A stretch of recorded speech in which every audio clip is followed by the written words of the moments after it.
మన జీవితంలో personal అసెట్స్కి investment అసెట్స్కి ఎప్పుడు లింక్ పెట్టకూడదండి. చాలా మంది పర్సనల్ అసెట్స్ ఇన్వెస్ట్మెంట్ అసెట్స్ ఒకటే అనుకుంటారండి.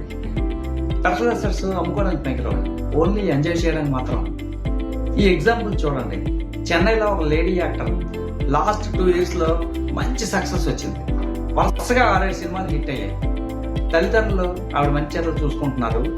అలాగే వాళ్ళ అకౌంట్స్ చూసుకోవడానికి ఒక పెద్ద సీఏ కూడా ఉన్నారు. లైఫ్ ఇన్సూరెన్స్ పాలసీ ప్రపోజ్ చేసినప్పుడు ఇప్పుడు కాదు, వేరే కమిట్మెంట్స్ ఉన్నాయి అన్నారు. ఏంటని అడిగితే ఒక పాష్ ఏరియాలో ఇల్లు కడుతున్నామని చెప్పారు.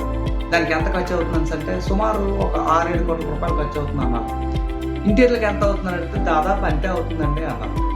సో ఇల్లు అమ్మాలంటే అమ్మవచ్చు, కానీ ఇంటీరియర్లు ఎవరు కొంటారండి? ఎంత డబ్బు ఎక్కడి నుంచి వచ్చింది?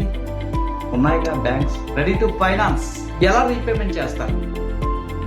ఈ assets personal assets, investment assets కాదు. ఏదో కారణంకి ఇన్కమ్ అయిపోయింది. ఇప్పుడు ఈ పర్సనల్ అసెట్స్ దేనికి పనికి వస్తాయి? ఆ ఇంట్లో 10 రూమ్స్ ఉన్నాయి. మెయింటెనెన్స్ చేయడానికి ఎంత డబ్బు ఖర్చు అవుతుంది?